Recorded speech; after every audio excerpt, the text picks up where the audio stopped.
So it's right on 3 o'clock, so I think we'll go ahead and get started. Thank you all so much for joining us. My name is Shauna Slabiota. I work in the graduate division at UC San Diego. This event is part of our third week of Graduate Triton Weeks of Welcome, which is a collaboration between the Graduate Division and Graduate Student Association. And we have representatives from the Graduate Student Association here today, and you will be able to hear from them a little bit later on. Just a few logistical items.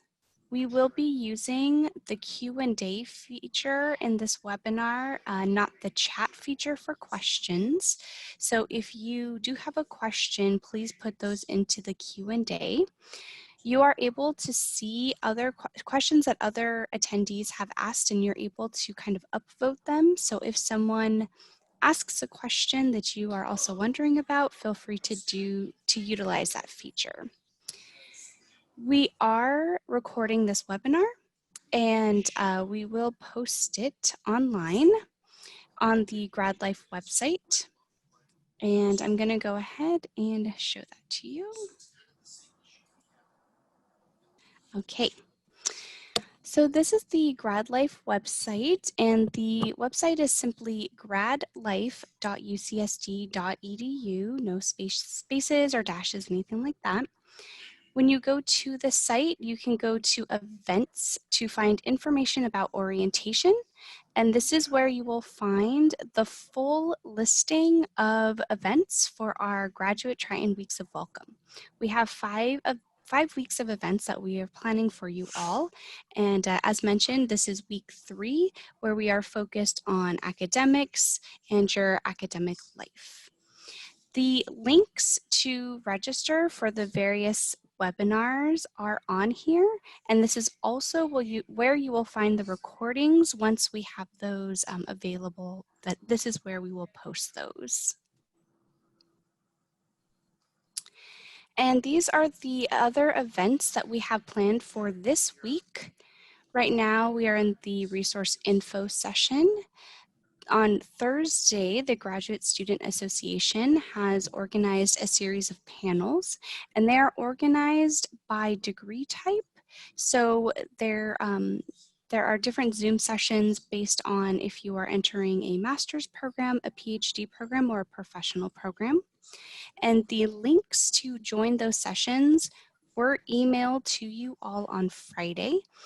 If you have a question about a link, you can feel free to contact gradlife@ucsd.edu or contact@gsa.ucsd.edu, and either Grad Division or the Graduate Student Association will help you out with those events.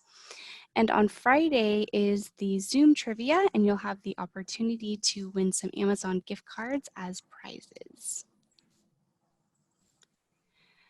So for the information session we're doing today, we will be hearing from a variety of resources, and here's the full list of campus offices that you'll be hearing from.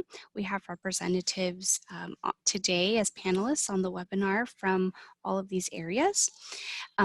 Each office will take a turn sharing what they do, and we are asking you to save your questions to the end, and that's when we will open it up for questions and answers from our attendees. And at this time, I'm going to go ahead and pass off the presenter role to my colleague Amanda from Academic Integrity. Thank you. So I'm going to go ahead and share my screen here. Thank you very much. So my name is Amanda Bravold. I'm the Assistant Coordinator at the Academic Integrity Office. And I'm going to share with you a little bit about what our Academic Integrity Office is like here at UC San Diego, what the different services that we have available for you are, and different ways that might be useful to you as a graduate student. I was actually a graduate student. I did my graduate work at UC San Diego myself. So I am an alumnus of our grad division here at UC San Diego. So I wanted to start off by saying that I understand what it's like to be a graduate student at UC San Diego. I can relate to this position. And in fact, we have another career staff member in our office as well who did graduate work at UC San Diego. So you have some people who can relate to your experience in our office. And I also wanted to note right at the start that I'm going to sort of generally introduce our office and the kinds of resources and functions we have. And I think it's important as a graduate student to note that these are relevant to you, to many of you really in a dual way. So obviously as a graduate student, you are students here at UC San Diego. And so our Academic Integrity Office has a lot of resources and a lot of information that are relevant to you in your role as students. But for a large percentage of you, you will also play an instructional role during your time at UC San Diego. That's not true for every grad student who comes through our university, but for a very large percentage of you, at some point, you will be serving as a teaching instructor, or maybe even as an instructor of record, depending if you're a PhD candidate or something like that. And so obviously there will be a large role for you to play as a leader for other students, if you're just leading a discussion session or being a teaching assistant, or if you're teaching your own class as an instructor. And so there's going to be a time for you where the Academic Integrity Office might be really important for you to consult with in terms of figuring out how to design your pedagogy to reduce the likelihood of cheating in your classroom, or for you to understand how to follow policy and what to do. I will say when cheating occurs in your classroom. And that might be disturbing to some of you. You might say, what? No, it won't happen because I'll be a great teacher. But what we like to say in the Academic Integrity Office, and maybe this will be more clear as I go through my slides quickly here in a moment, but cheating is a behavior that just happens. Look within inside yourself. Every human being at some point lies or cheats or steals or neglects a responsibility that they had or breaks a promise. That's just part of being a human being. And of course, we want to make that the exception. We want to make that unusual. And we want to have a community where when those things do happen, we respond in an appropriate and an educational manner. But we also have to be realistic about the fact that those things are going to happen. We're an educational institution, right? Occasionally, all of us fail to live up to the values that we all have. And so in your instructional role, especially, it will be important for you to note that you will have students sometimes who aren't able to live up to the values that we all share as a community, and then to think through how you're going to guide them. So with that in mind, we have all of these marvelous staff members in the Academic Integrity Office there to support you. We have 8 full-time career staff members. We have, depending on the time of the year, 8 to 12 assistant coordinators who are student workers who work anywhere from 12 to 20 hours a week in our office. We have integrity mentors who mentor other students in our office. We have proctors who are also student workers in our office. We have dozens of peer educators who work in our office. And then we also have, those are volunteers. And then we also have review board members who are both faculty and students who volunteer on our Academic Integrity Review Board. And graduate students can get involved in our office. We have graduate students who serve on our review board. I actually served as a graduate student volunteer on the Academic Integrity Office Review Board when I was a graduate student, and it eventually led to my career. So I do recommend, it's an excellent service, an excellent way to get involved. And we do have graduate students who are peer educators as well. So you can look at our website if you're maybe looking for a way to get involved on campus. This is also an excellent recommendation for your students, for those of you who are teaching, and you might have students who are looking for a way to get involved. I think it's important also just to recognize that we are a very student-oriented office. That's just a good thing to know about our office. I think a really good thing to know about our office too is how we define academic integrity. This is our definition that we like to work with. It comes from the Fundamental Values Project from the International Center for Academic Integrity. We define it as the courage to be honest, respectful, responsible, fair, and trustworthy, even when it's difficult to do so. And something to notice about this definition is that it's about values and it's about actions. It's about how you enact those values. So we like this definition because it breaks integrity down into those fundamental values of honesty, respect, responsibility, fairness, and trustworthiness. And we encourage all students, you as grad students, to think and ask yourself in your everyday life on campus, what's the honest thing to do? How can I be responsible in my work? Am I being fair? How can I show that I'm trustworthy? How can I have the courage to more often make those choices which uphold those values? And we encourage you as instructors on campus to talk to your students about those choices and about these values. And remember that you're part of a UCSD community, that your choices affect those around you. They affect your classmates, they affect your instructor, they affect UCSD broadly, they affect me as alumnus of the university, right, and my reputation, and they affect society at large, right? We produce research and information and data here, and how trustworthy that is depends on the integrity of our campus. But of course, there's many challenges to acting with integrity and upholding these values. We have to be realistic about that. The pressure to succeed, the pressure of time and conflict, social pressures, struggling with academics and or language, personal stresses, perceptions about a class or an instructor, all of these things can make it really hard to uphold our values. I don't think anyone really enters our university thinking that they're going to violate their integrity or cheat in a class, and yet it happens. It happens because all of these things are real, legitimate challenges that realistically come up and make it very hard for us to make those right choices. And so I tell students all the time, and others, that one of the best things you can do to make it more likely that you will make that right choice when you're faced with an ethical dilemma is be realistic with yourself that you will face an ethical dilemma. Be realistic with yourself that there will be times where you're tempted to take a shortcut and cheat, or where you're tempted to not be honest or not behave in the way that's most fair or most trustworthy. Think about what those scenarios are likely to be for yourself, rehearse them ahead of time and think, how am I going to have the courage to uphold my values?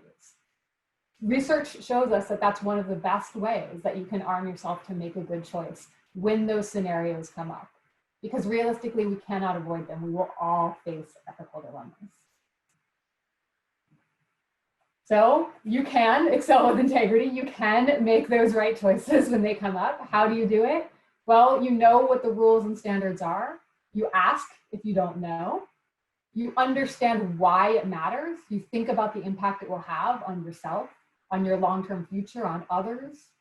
Reduce temptation by doing things like having good time management, saying no to those extra commitments if you need to, not overburdening yourself.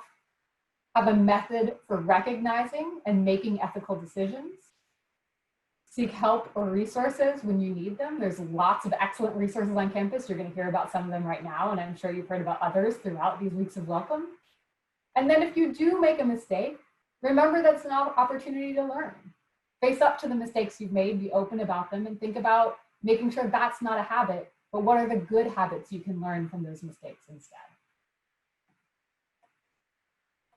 Okay, that's what I have to say for now. I put my contact information in here. Unfortunately, I won't be here at the very end. I have another meeting to run to, but you can always come to the Academic Integrity Office. We are here for support. Our website is there. We also have a virtual front desk, a Zoom room that's always open and staffed. So you can come there for questions anytime you need to, as well as going to our website. We are here to support you. And particularly when you reach that transition where you might be moving from a student role more to primarily an instructor role later on in your graduate career, don't hesitate to reach out to us. Thank you, Amanda. Okay, our next speaker is going to be Claire. And I think Mark is here as well. So I'll just say Information Technology Services and let you decide how you want to go. Okay, maybe I'll kick it off if Claire and Sid don't mind. My name is Mark Herzberger. I'm a communications manager from IT Services.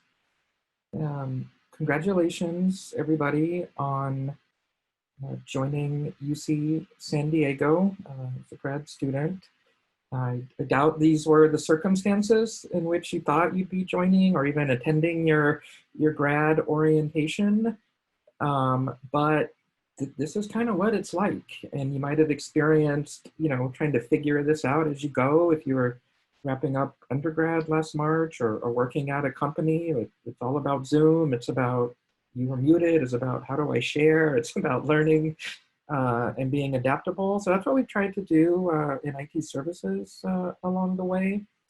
Let me share the screen. I'm just going to give a really brief overview of IT services as a central office, and then try to point out a few resources and websites for some self-study later on. Let's get to this. But what is IT services? We're a pretty large department, up to, I think it's over 600 employees, especially when you count student employees.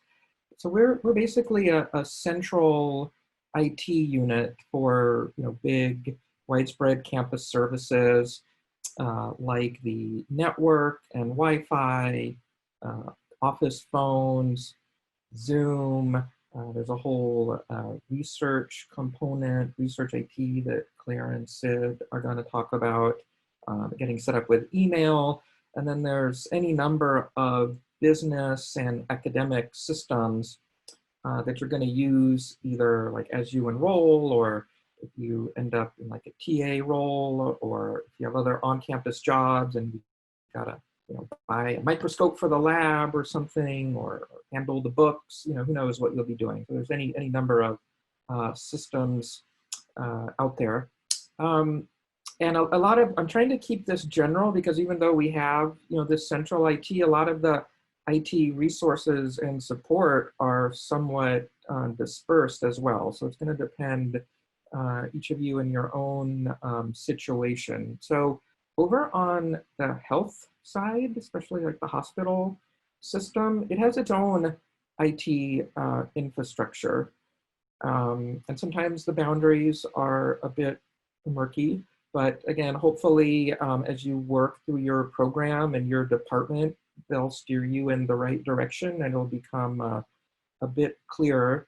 And then a lot of divisions, schools, departments, etc., have their own IT staff and infrastructure.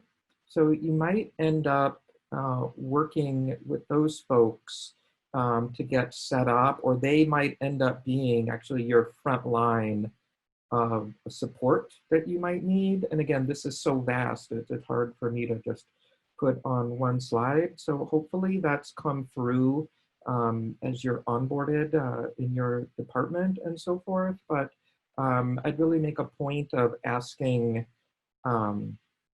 your advisors or faculty you work with really how they recommend tackling IT issues and getting set up. I think they're going to have the best advice, because again, all these situations are so different and the landscape is so vast, it's hard to narrow down into just one category.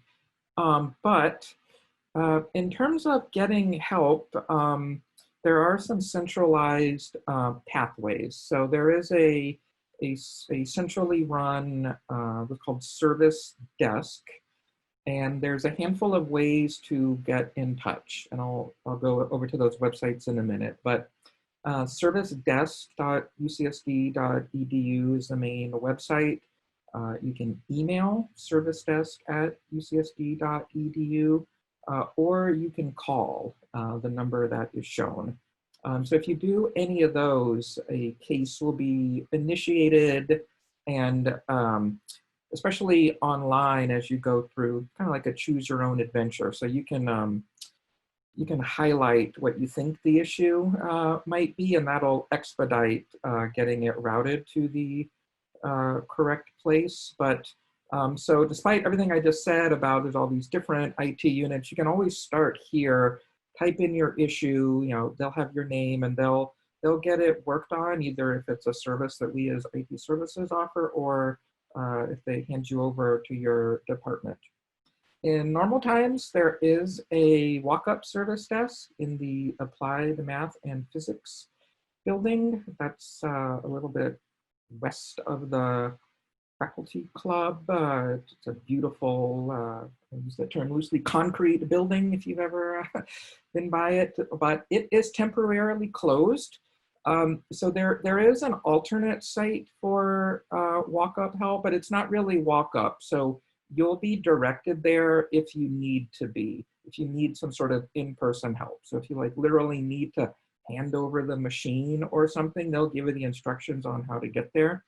but they've gotten really good at handling, almost all the cases through one of these, website, email, or call. So definitely start there. And then a few other resources. I'm going to show these in a minute. I'm going to get out of the slide. So if you go online, there's the service catalog and some knowledge base articles for some do-it-yourself services. Triton link, there's a technology section in one of the drop downs, so that explains a lot of how to get set up and so forth on some of the services, like email and so forth. And then the Keep Teaching and the Keep Learning sites have a lot of information on how we are coping with the COVID situation. So really still sharing. So here's the homepage of the service desk online. So there's some good features here. So this Find Answers is what's called a knowledge base. So there's all these different categories in here that you can browse through and find little help articles. And this will, on the DIY front, this will help you with a lot of common issues. And you can even search in here, like Duo password. Hopefully it comes up. Yeah, so here's all the information about Duo or two-step login. So that's how that knowledge base works. There's also a service catalog, which looks similar, kind of the same thing, but then if you need to browse through, like if your advisor or professor says, oh, go find out about AV services for me, if he or she can't be bothered, come here, look, see what's available, that kind of thing. There's a lot in there, so we can't show it all. And then if you have issue, like something's broken or you can't get online, then you would come into the Get Help and Order services. Get the login, see if it logs me in.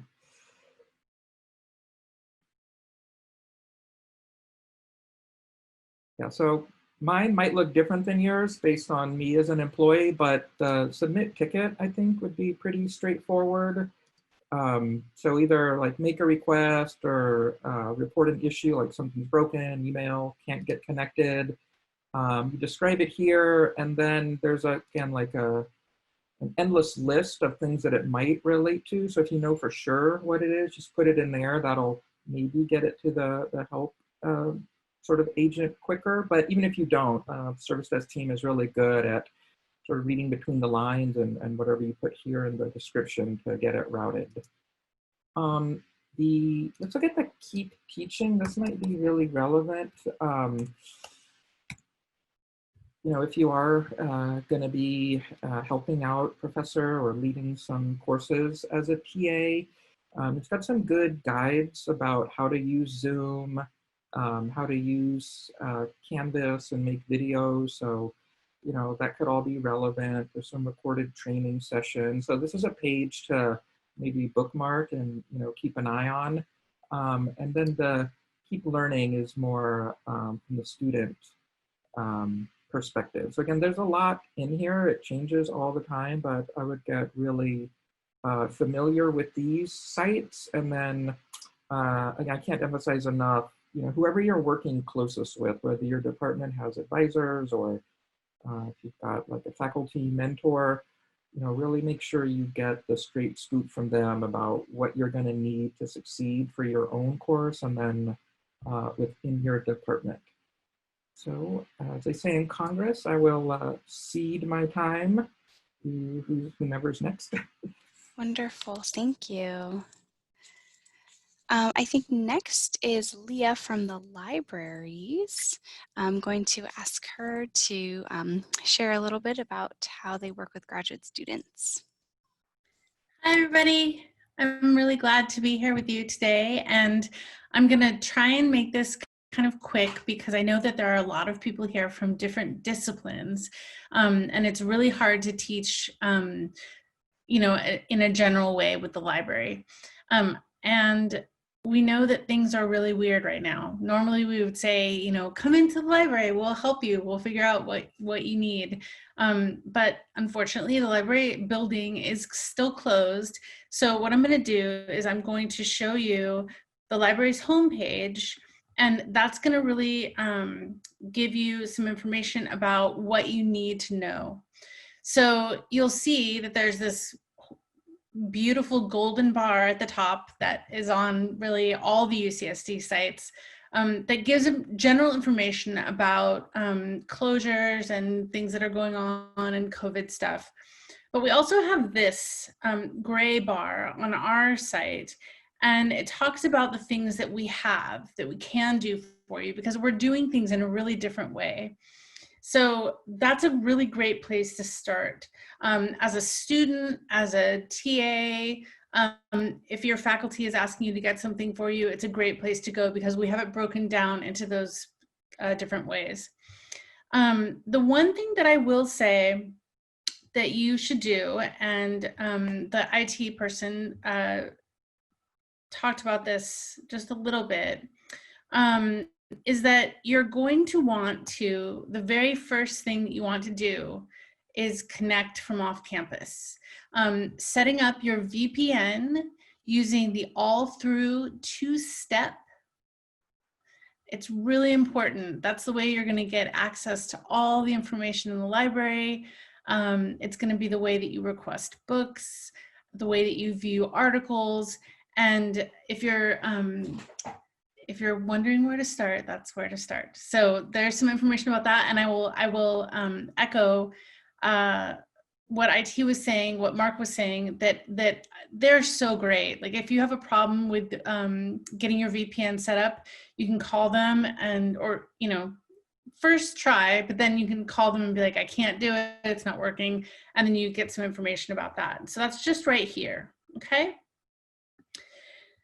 The other thing that I want to make sure that you understand is that because we are talking about different disciplines, you'll see here that we have a tab that's called Research Guides. And if you go right here, there's 3 different ones: subject guides, course guides, and how-to guides. I'm going to click on the subject guides just to give you a general idea of the way that we break things out in the library. There are these really broad categories, and I know that it may not be perfect for you, right? So you may be like, well, you don't have this thing about this very specific thing that I'm looking for. That's cool. Just go a little bit broader, right? Go to marine biology, even if it's not, you know, sand science, and go there to figure out what you're looking for. And these are guides that have been created by the librarians for you to help you find different things.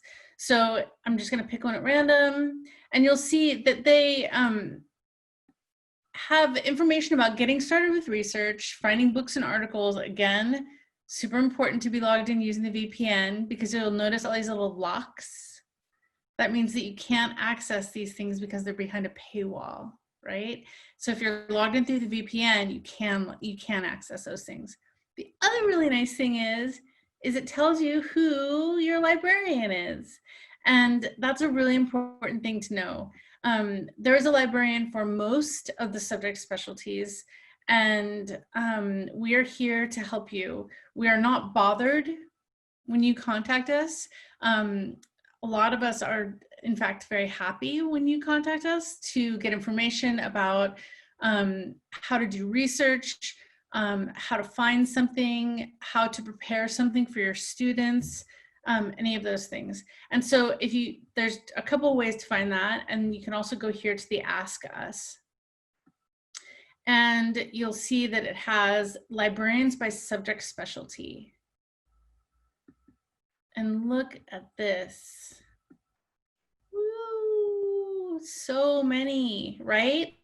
And they're, the great thing about librarians who have a subject specialty is that most of the time they have both their master's in library and information science and perhaps a second master's in their subject specialty or a PhD. So they really know what they're talking about. They've been where you are, and they really know what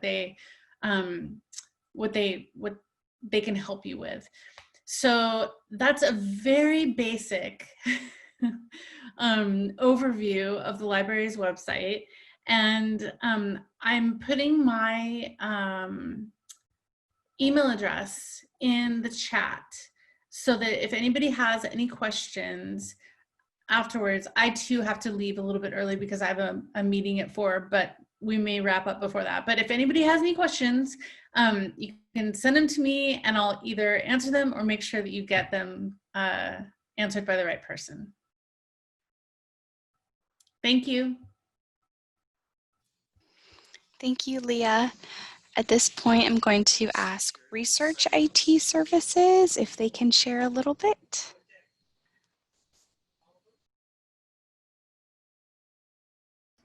Great, so can you see my screen? Perfect. Good afternoon, everybody, and welcome to UCSD for all of you new graduate students. My name is Claire Mizumoto. I'm the Director of Research IT Services. The Research IT Services is a group that was formally started about 5 years ago, supported by the Vice Chancellor of Research, Sandra Brown, funded by the Chancellor.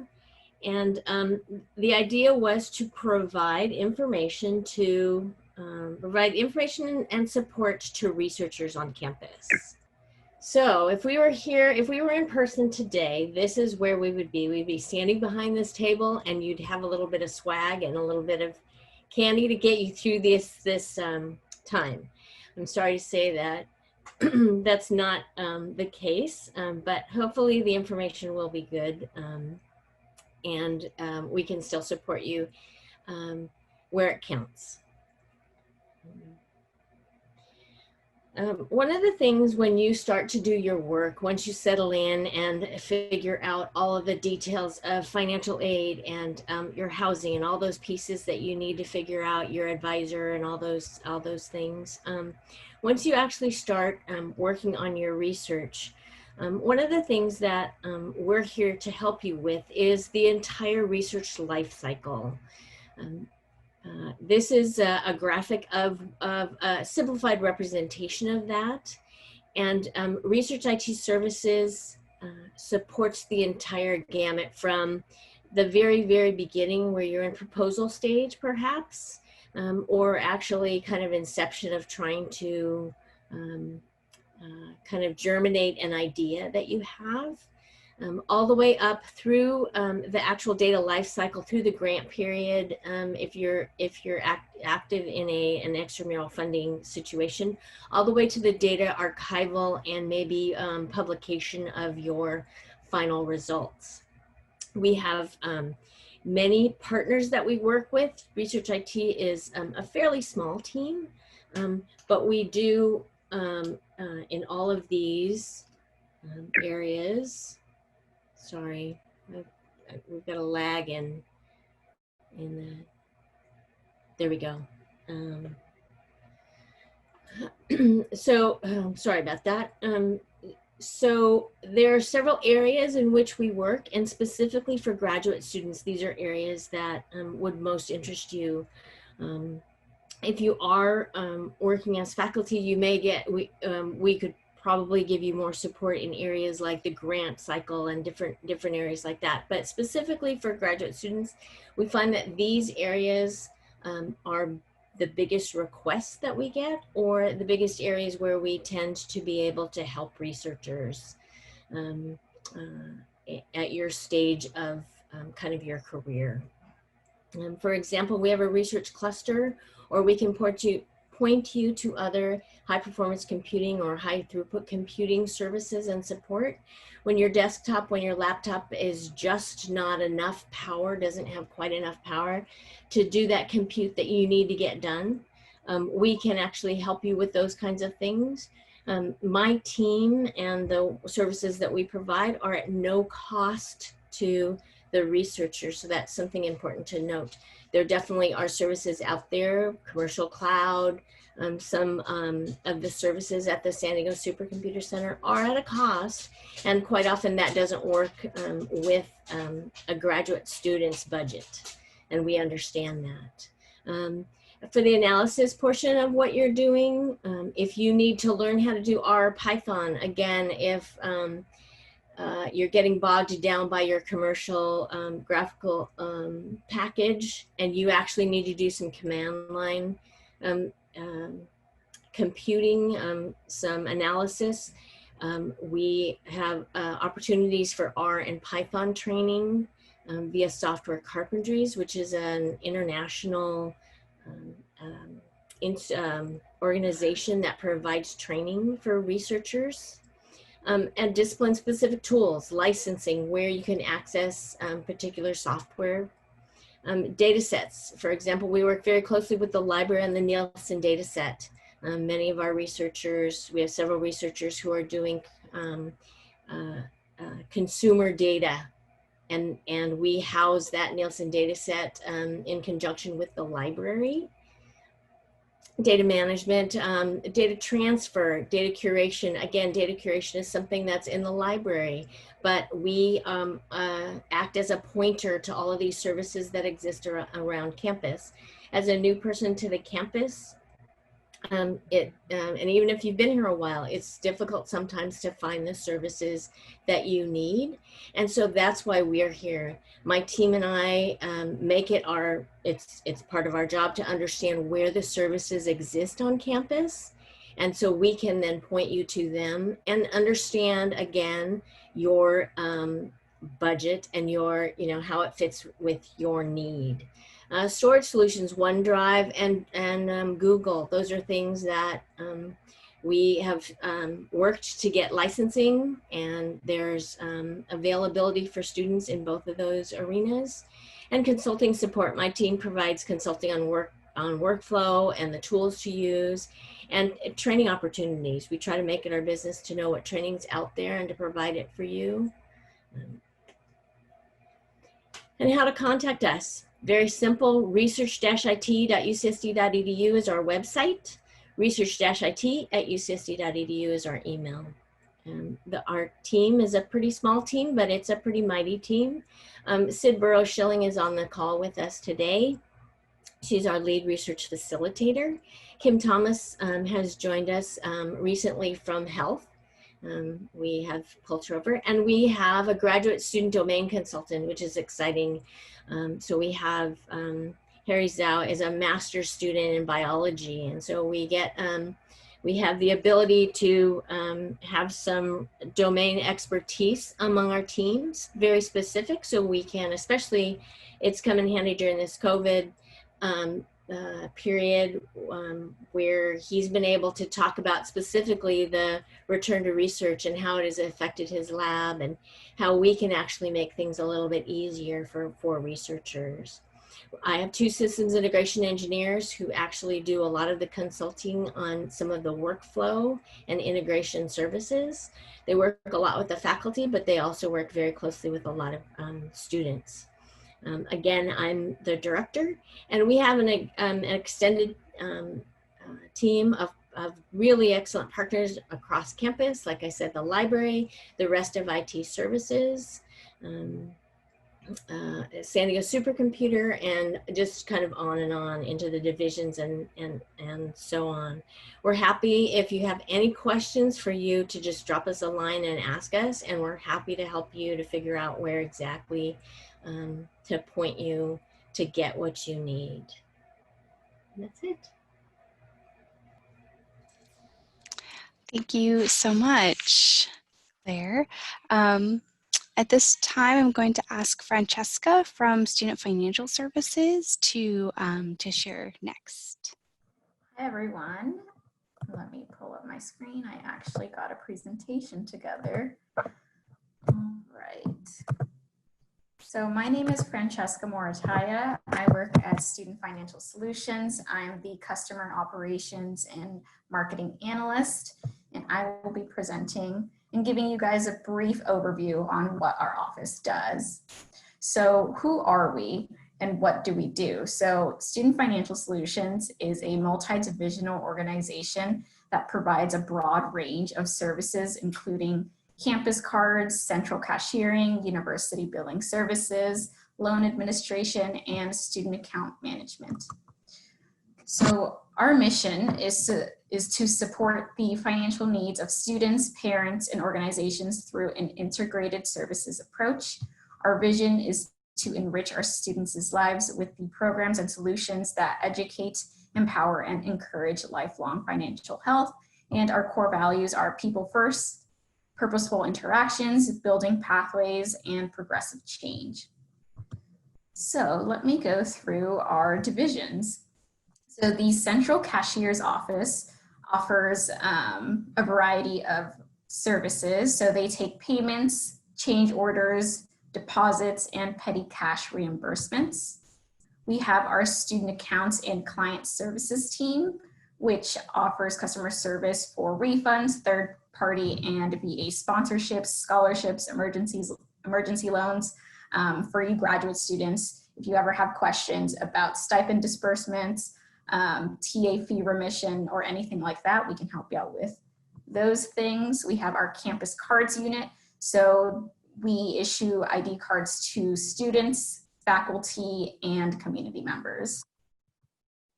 We have our loan administration team, which offers exit loan counseling and deals with loan collections. And then lastly, we have our university billing team, which deals with student and entity billing, payment plans, delinquent account management, and those are our divisions. So I wanted to talk a little bit more about our student accounts and client services team. So this is going to be the team that you will most interact with throughout your time here at UC San Diego. And that's mostly because we are in charge of your student account. So if you ever have trouble navigating through Triton Pay, so Triton Pay is where you can see your bill. You can see any financial aid, which includes loans, scholarships, fee payments from your department, any stipends will show up there that we can help with. We also are in charge of direct deposit. So if you do qualify for stipends or you are a IA, instructor assistant, then you will probably get paid through your student account. So it's important that you set up your direct deposit account so that your payment or your paycheck can be sent directly to your bank account as opposed to a paper check. And in times like these, you want it to go directly to your direct deposit account because it's much safer and much faster that it gets to you. And that's basically a really fast overview of our office. You can contact us by submitting a ticket via the services and support portal. The URL is support.ucsd.edu/students. You can call us starting tomorrow, actually. Previously, we weren't answering our phone lines just because we only have phones in the office and a lot of us are working remotely.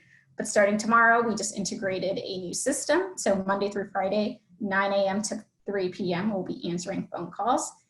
Or you can join our virtual advising hours. You can find a link on our website at sfs.ucsd.edu. And we are available there Tuesdays and Thursdays, 10 a.m. to 12 p.m. If you have urgent questions, I would advise that you go through the virtual advising hours. That is probably the fastest way to get to us, just because right now we're receiving an influx of emails and phone calls. Can't really guarantee that we will have enough staff on duty to answer all of the phone calls that we receive. But virtual advising, we will be there. And if you're in the waiting room, we'll probably help you.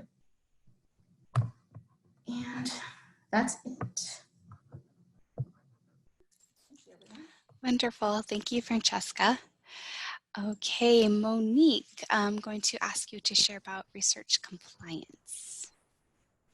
So hi, everyone. Welcome to UCSD. My name is Monique Teixeira, and I'm a Senior Research Compliance Analyst with the Research Compliance and Integrity Office.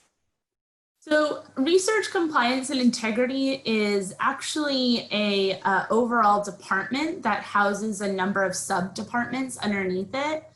And some of the items that we take responsibility for are conflict of interest, dual use research of concern, export control and facility security, institutional animal care and use committee, research ethics and integrity, which we also call research misconduct, and then clinicaltrials.gov, NIH, GCP, and RCR compliance. And so I'm going to go through each one of those and what they are. And then in the next couple of slides, I'll tell you how you can communicate with each of these departments and some contact information for you. So to start, conflict of interest provides confidential assistance to assess situations in which financial or other personal considerations may compromise or have the appearance of compromising their actions or judgments in the administration, management, teaching, research, or performance of any professional activities at UC San Diego. So many of you probably know what a conflict of interest is. This particular department helps. What we ask is that you contact them if you have any questions. If you think that something may be a conflict of interest, they'd be more than willing to walk through and help you decide that. Next, we have dual use research of concern. And this is any research that can be anticipated to provide knowledge, information, or technology, but can also be misapplied to pose a significant threat with potential consequences to the public health and safety. Just a couple of examples of this may be, let's say you're a researcher and you're doing research using the Ebola virus or the avian influenza virus. Things like this, where if gotten into the wrong hands could potentially have a significant impact and not in the best way. So this is something that needs to go through a particular level of review, and our office does that as well. Then we have export control, and export control identifies and manages export risks and provides export licenses in support of the research activity of university faculty, staff, and students. So a lot of times we may have researchers who are receiving items from another country. They may be traveling to another country, or they may need to take supplies with them somewhere. And we ask that you contact our export control office if you have any questions about that. And then we have institutional animal care or use, and that's for short, we call it IACUC. And this is, they oversee the university's animal care and use program, and they review all approvals of animal research. So if you're gonna be on a protocol that is performing research on animals, you're gonna have to go through the IACUC office. And then we have research misconduct. And research misconduct is federally defined as fabrication, falsification, or plagiarism. And so there's actually only 3 specific instances that actually qualify as research misconduct. All other issues are going to be routed to the appropriate party to deal with. And if you have any questions or you think that something isn't appropriate, we ask that you reach out to us and we'll help you determine if it is research misconduct or if it is something that should be routed to a different office. And then last, this is sort of, we call it general research compliance. And this is clinicaltrials.gov, the National Institutes of Health, Good Clinical Practice, and Responsible Conduct of Research compliance. Clinicaltrials.gov is a public registry aimed at increased transparency, and it improves public awareness of research. So if you or you're working with someone and you're going to be conducting a clinical trial, many clinical trials are mandated to be registered on this public site. And that's something that our office administers and would be happy to help you with. NIH Good Clinical Practices. This is required of all investigators and staff involved in the conduct, oversight, management of an NIH-funded clinical trial. And so this is basically a training that you have to receive. And this is something that UCSD offers free of charge through our city training platform, which I'm sure many of you will get to know over your careers here at UCSD. And then lastly, we have responsible conduct of research. And responsible conduct of research is defined as the practice of scientific investigation with integrity and involves awareness and applications of established professional norms. And certain projects funded by the National Institutes of Health, National Science Foundation, and the Institute of Food and Agriculture require this responsible conduct of research training. And if you have any questions about any research that you'll be performing or any projects that you will be on, once again, you could reach out to our office and we'll help you to determine if any of those trainings are necessary. And so there's a lot up here, and I know a lot of times that the word compliance sort of scares people, that we're gonna get people in trouble and we're just here to sort of tell you that you're doing things wrong. And that's not at all the case. Our office is a service office. We're here to provide customer service to you in any research that you'll be performing. And the way that we have all of our departments set up is really to give you a specialized care in each area.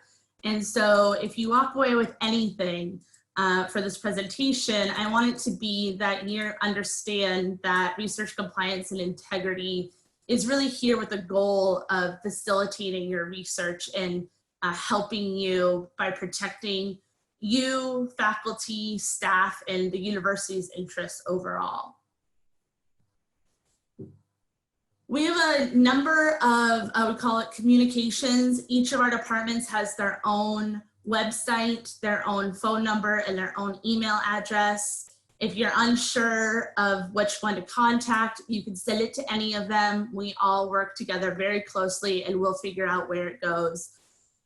We also have hot topics and newsletters, and these are sent out approximately every other month, and they provide beneficial information for our research community.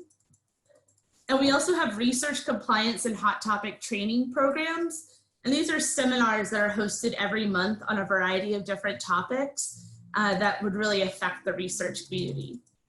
And so all of our communication is done through our listserv. So if you'd like to be added to our listserv, please go ahead and email us at rci@ucsd.edu, and we'll be happy to set you up with that.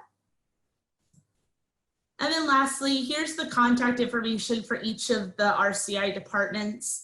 As I said earlier, please feel free to reach out to us with any question you may have. We're here to help, and we just want to ensure that you are successful in your research endeavors. So thank you so much. Thank you, Monique. Oh, that's a nice picture. Oh, sorry. All right, well, thank you all. At this time, we're going to hear from our Graduate Student Association, members of our executive committee that are here today. And then after that, I think we're going to transition into questions and answers. Hi, everyone. For those of you who came last week, it's still me. I'm Quinn. I'm the GSA president. I'm excited to see you all again. And then this week we have another executive member who's joining us. So Victor, if you want to introduce yourself and then take it away. All right. Hi, all. My name is Victor. I am the Vice President of Academic Affairs for the Grad Student Association. I use the pronouns he, him, his. I am also a fourth-year PhD student in the chemistry and biochemistry department. So if you like mixing molecules together or cooking in general, I guess, like, that's a department to be in. Yeah, and as Quinn had mentioned, I am going to be doing most of the presenting for today. So let me quickly share my screen. Here's my wonderful presentation, and let's just start really fast. As Quinn had told me, you know, Quinn is the president, I'm VP of Academic Affairs. If you have any questions regarding something to do with your academics, your degree requirements, advancing to candidacy, like, you know, classes that you have to take, any of that kind of stuff, I'm largely able to help you all out. So really quickly going over the GSA stuff again, who we are. We represent and advocate on behalf of all the grad and professional students, made up of 150 council representatives who are we have representatives from each of the academic departments and also the different schools around our campus. We have 18 executives and one wonderful GSA advisor, Brianna. Our fundamental principles are laid out in the Constitution and bylaws, which you can find on the GSA website. And finally, we are funded exclusively by student fees, which all grad and professional students pay $12 a quarter.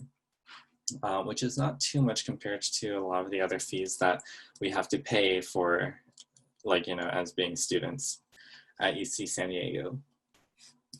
So here's a wonderful diagram of all of our wonderful faces and different really interesting committees that you can join if you want to be involved with the GSA. Again, here's some structure.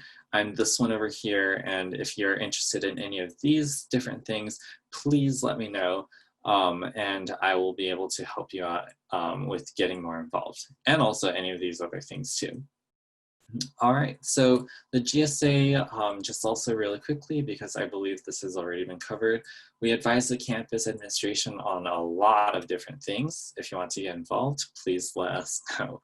There's no we always have a need for more grad students to be involved on campus. Other things that we do are on this right-hand side, aside from just simply advising our campus. We advocate for students at different levels of government. We plan and carry out a lot of the social events. We fund student organizations and clubs. So if you join a student organization, like, you know, and you need funding to invite a speaker or host an event or pay for some kind of like really cool educational opportunity, let us know. We serve on lots of campus committees, which is related to our advisory role. And for me particularly, I help organize a lot of the professional development and career nights, and also find answers and solutions for your academic questions and problems. So one of the things I think what is really helpful for students who are starting out is, what do you have to do if you have an academic problem? So for instance, if you have some problems with classes, whether it's registration or counting credits or transferring credits, that kind of stuff, or even if like you have a question about incompatible degree requirements with what you're trying to do, or trying to get some more flexibility around things, the first place that you always want to go to is to your academic and or research advisor. If they can't, then you go talk with your department chair. The department chairs may seem intimidating because they're like usually some older established professor in your department or in your school. However, like, they are there to help you as a student, and feel free to email them, drop in for a chat. If your department chair is not able to help, then you can talk with your division dean. This applies particularly for the students who are in PhD programs. We have the divisions of arts and humanities, social sciences, physical sciences, and also biological sciences. And then there's also the Jacobs School of Engineering, which encompasses most of our PhDs. If you are a professional student, this would be the deans of your, for example, School of Medicine, School of Global Policy and Strategy, Rady School of Management, so on and so forth. If the division dean is not able to help you out, or if this problem that you have is something that is a school-wide policy that you would like some additional help with, you can set up an appointment with the wonderful folks at Graduate Division, of which Shayna is a part, and reach out to people in their Student Affairs department or in the Academic Affairs. This is the general hierarchy of going up the ladder, higher and higher. If you are unsure at any point how a problem can be addressed or where to go, feel free to contact the Grad Student Association at the provided email, and we will definitely be working our best in order to make sure that the problem or the question that you have gets addressed. In progress within speaking about the different academic things that are happening within the Grad Student Association. So we're currently in the process of implementing some mentorship standards in order to generally increase the quality of mentorship that is provided by academic advisors and research advisors, and to prevent the horror stories that some people always hear about with some lab, professors, have. But that's something that's a work in progress. If you would like to get involved, please let me know, and I am more than happy to have your feedback and input. Moving on, we do want to publicize the fact that we have these 3 wonderful panels that are that will be on Thursday, and then also the trivia night, in which, this is just a time to relax for you to all kind of like learn a little bit more in a much lower key, hopefully more entertaining environment than the previous orientation stuff. Please make sure that you come if you have any questions on what resources and what the life is like at UCSD for these different types of degree paths. And then finally, I have to give a big shout out to the GradVantage program, because the GSA coordinates with GradVantage and all of its partners there in order to plan a lot of professional development and career planning opportunities. The website is absolutely fantastic. It has a lot of great resources on the website. I urge all of you to check it out, whether you're beginning, even if you are beginning your graduate career at UCSD, because it's never too early to think about what you want to do post-graduation, but also you never know what you could learn and what skills you can get through the GradVantage program. And finally, I just have some general helpful tips for graduate students who are starting out. It's a really, really convenient thing to sign up first thing for direct deposit, because otherwise, if you're funded, your monthly funds are going to be mailed to your department administrative office, and you have to go there in person to pick up your physical checks. Direct deposit, very great. If you're an out-of-state student, I highly recommend you all to start working on getting to your California residency.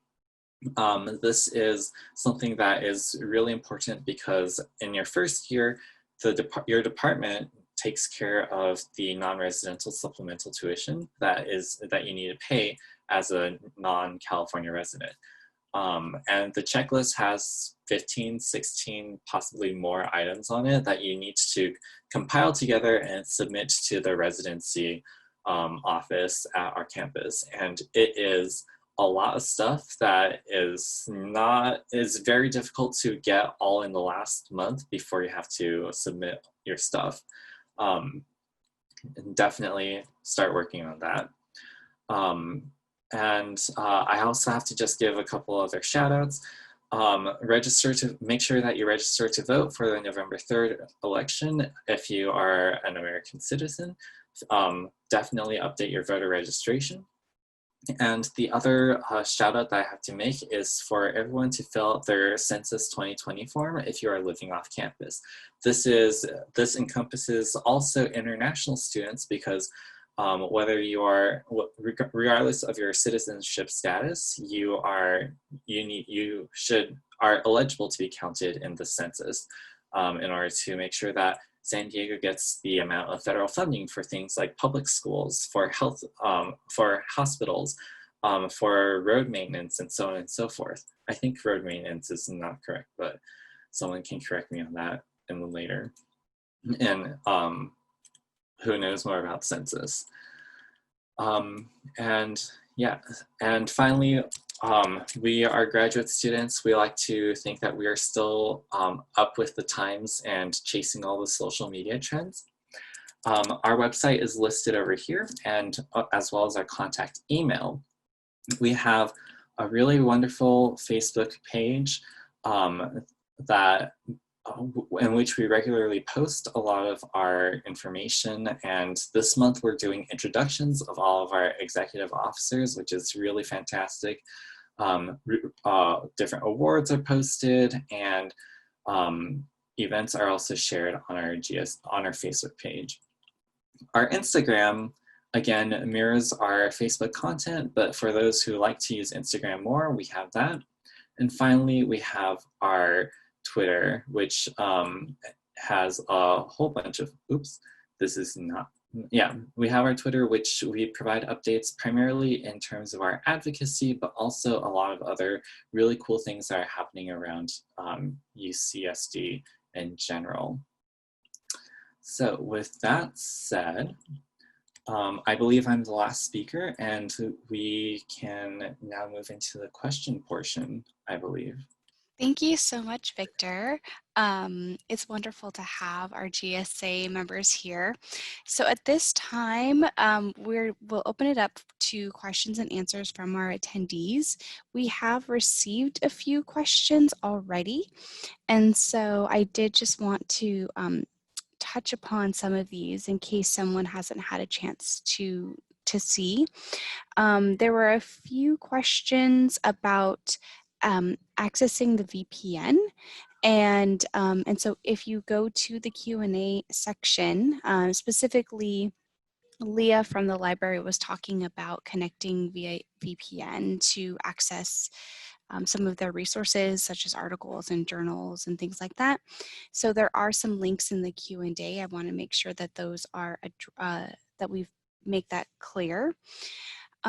There was also a question about setting up direct deposit, and Francesca talked about going into Triton link, which you can access via mytritonlink.ucsd.edu. And then under the financial tools, being able to sign up for your direct deposit there. So I did also want to, like I said, touch upon that, make sure that individuals got a chance to see that if they haven't already. And then let's see. Oh, I do see a question about the establishing residency checklist. So I see that Victor is putting into the Q&A portion a link to that. So we will get that. We'll get that to you all as well. So I think that is some of the questions that have been coming in as our speakers have been presenting. Victor, I did have another question that came in that I was hoping maybe you could address about trying to connect with a faculty advisor. So there's a student who says they're trying to connect with their faculty advisor. They haven't been able to connect with them, and I think they're looking for some advice. So would you be able to speak to that? Yeah, so I do see it in, I do see the question, and I think it's, like, for a lot of our professors and faculty, they are busy people, let's just say that. And I would recommend just trying to, in a very tactful manner, like just continuing to email and try to schedule and set up some times that you work for you, and ask if any of those times work for them. And currently, like, Zoom is the only option that we have for a face-to-face meeting with a lot of people. And, just providing like, unfortunately, sometimes with some people, you just have to set up everything so that way they just have to say yes and then show up to a meeting. And so, like, provide a Zoom link, give them a couple times and dates and times that work.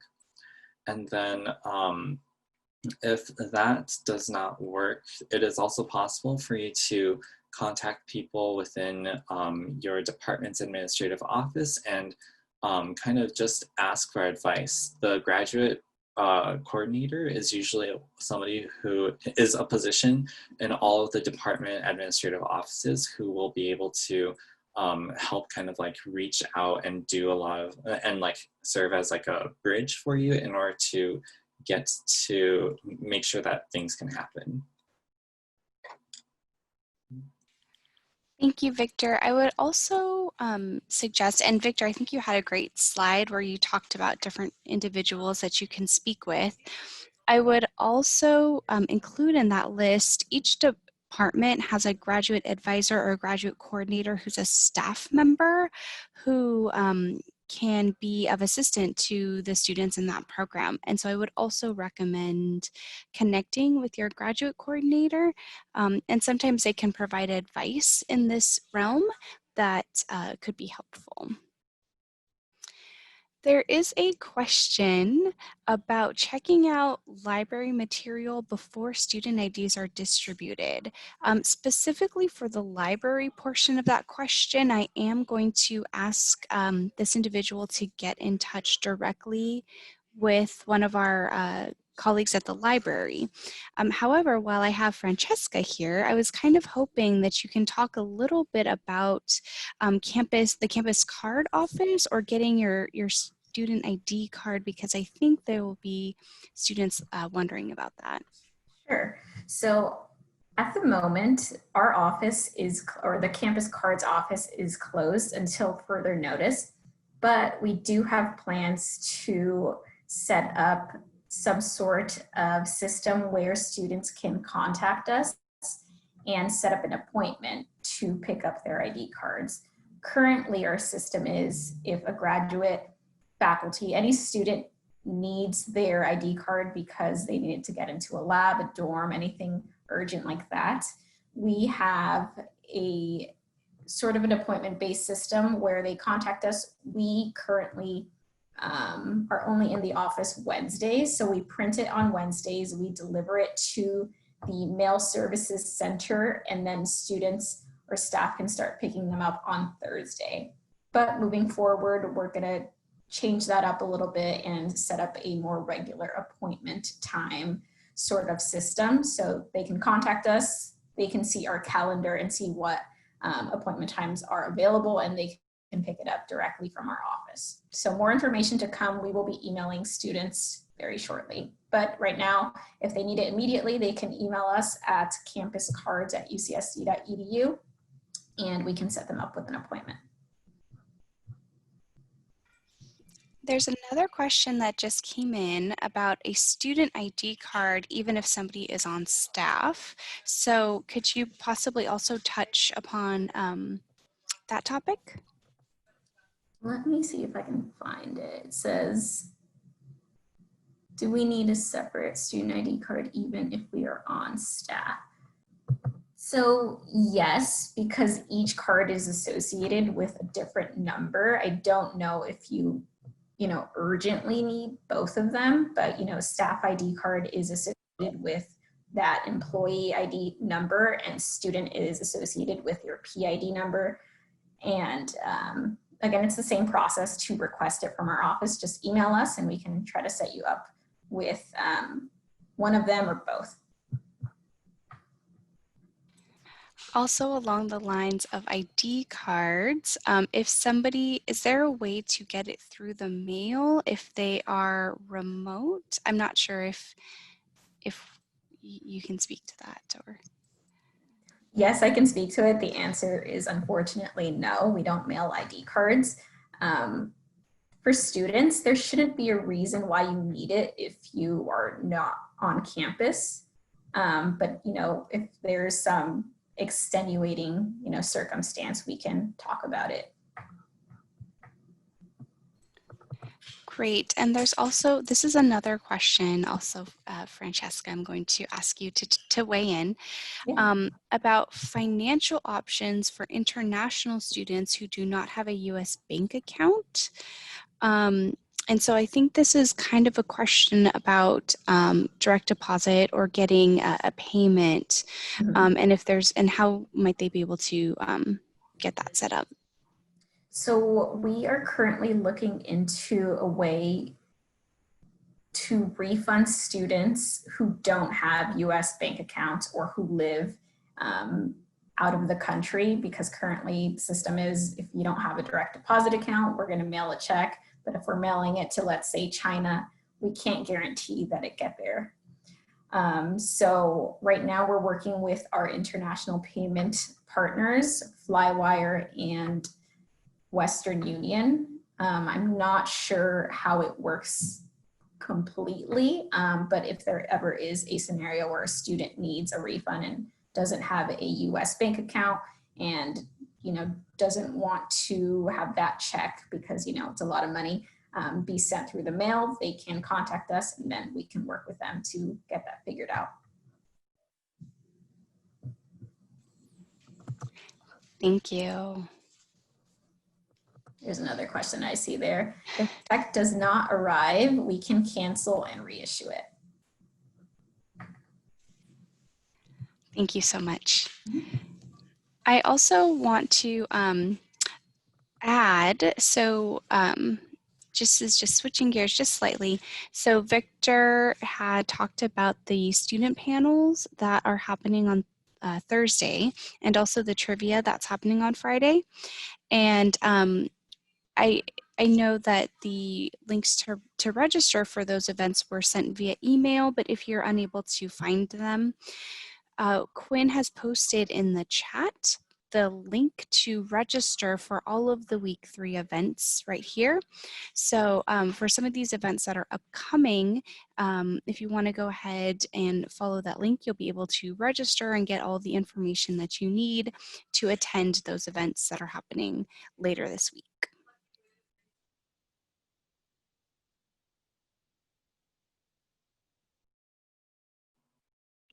All right, this next question is for our research IT colleagues, I believe. Is there a schedule of software, carpentries, etc. presentations from research IT? Are they going to be given remotely? So we are looking into reformulating the courses, the workshops that normally have been in person. And that is the plan. They're doing a kind of a test run in collaboration with UCLA and one other campus to see how it runs. And then they'll bring it back to our campus to provide software carpentry workshops here on campus remotely. There isn't a schedule yet, but continue to look at the research-IT website, and we'll have the schedule up as soon as we have something.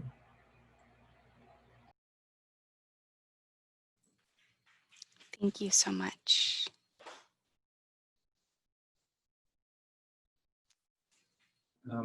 I would also kind of just add to that, on top of that, that there are currently quite a lot of softwares that UCSD has made available due to coronavirus that have been really helpful. For example, I believe that the Adobe entire suite was made available to all students at UCSD. If you contact the IT within your academic department, they can also help you get set up with some of the licenses that the department has for, software that is more specific to your field as well. Yeah, there's another program out there too. It's called Cloud Labs, and it's similar idea. In normal times, there's all these computer labs out there, and they have specialized software that is probably more than your home laptop could handle or more expensive. So, in normal times you go to the lab and do it, but then once those closed, they took some steps to put that online. So I think it's cloudlabs.ucsd.edu. And I checked in with the guy who runs it today. I think you get pointed to those based on the class you're in or by need. So again, check with the, once your classes are sorted out, check with the faculty or check with your local IT and your grad advisors to see if that's going to be something that you'll need.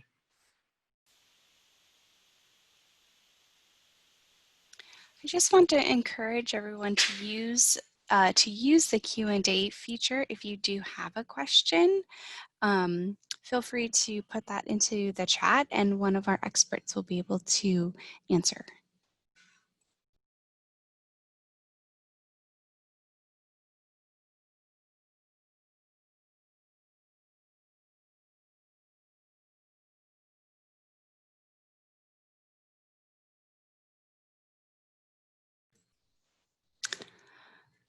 Last call for questions.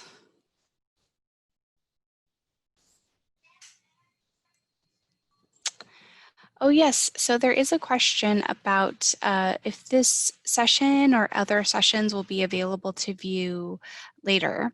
And yes, we are recording today's session, and you'll need to give us just a few days. We kind of just do some very slight video editing and we'll sort of add our logo and things on it. But once it's ready to go, I will be posting the link on the GradLife website under the orientation section. So the same page that I showed a little bit earlier that had all of the weeks of welcome schedule, that's where the links for the recorded session will be later. And so that's where you'll be able to see the sessions that are recorded is by going to GradLife under orientation.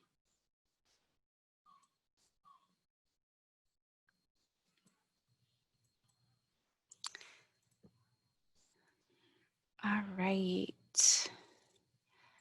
There is another question about finances and then US bank accounts again. So looks like the question is regarding refunds. So technically you can leave a credit on your account. What'll happen is, let's say you overpay for fall quarter, that overpayment or credit, if you don't request it to be refunded, it will stay on the account. And then when you're charged for winter quarter, it will pay your winter quarter fees. So that'll happen if you don't incur any more charges onto your account. The refund will stay there for up to 90 days. After 90 days, it does have to be refunded. So it can't stay for longer than that time period. So I don't know if that answers your question. I think it does. Ooh, there's more questions. So there's a question about tutoring available for graduate students. And Victor, I'm not sure if you can speak to that at all. I do know that the Teaching and Learning Commons offers some tutoring assistance, but I'm not sure about graduate students. Yeah, sure. So to the best of my knowledge, I'm not aware of any specific tutoring available for graduate students. Some things that different departments do is that they will allow graduate students to take the undergrad level course, whether for a grade or not for pass fail or even just to audit the class. That's always an option that is available in terms of like kind of like getting up to date on like certain material. It would be helpful, Catherine, if you could like kind of provide a little bit more context in terms of the tutoring, but yeah, to my knowledge, there isn't anything specifically for graduate students in terms of tutoring.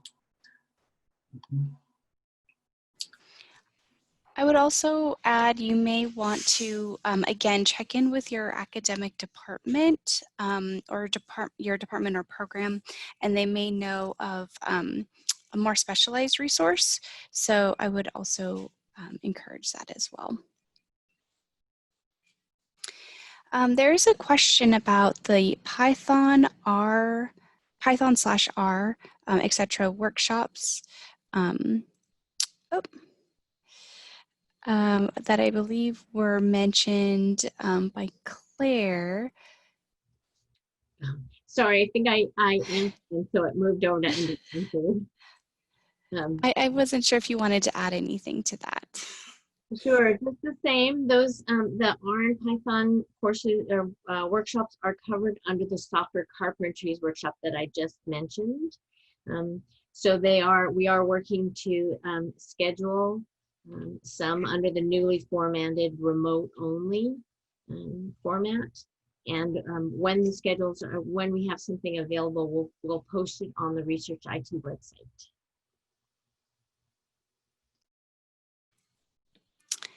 Thank you so much. Okay. There's a question about courses before the fall quarter begins. And again, I think that's going to be pretty discipline specific. We do have there's summer session, that's classes that are available during the summer time, but I think we are towards the tail end of those classes for this year. So I'm just going to add that. Otherwise, I would recommend a lot of, or I want to say a lot, but there are certain graduate programs that will do a sort of extended orientation session. Sometimes they call it a boot camp, sometimes they'll call it orientation, sometimes they'll call it different things. And so your particular program or department might have some type of instruction that they do offer before the fall quarter begins. Sometimes there will be exams that will be administered during this time. So again, I would recommend that you follow up with the staff in your program to see if there's something that's specific to the degree program that you're entering. All right.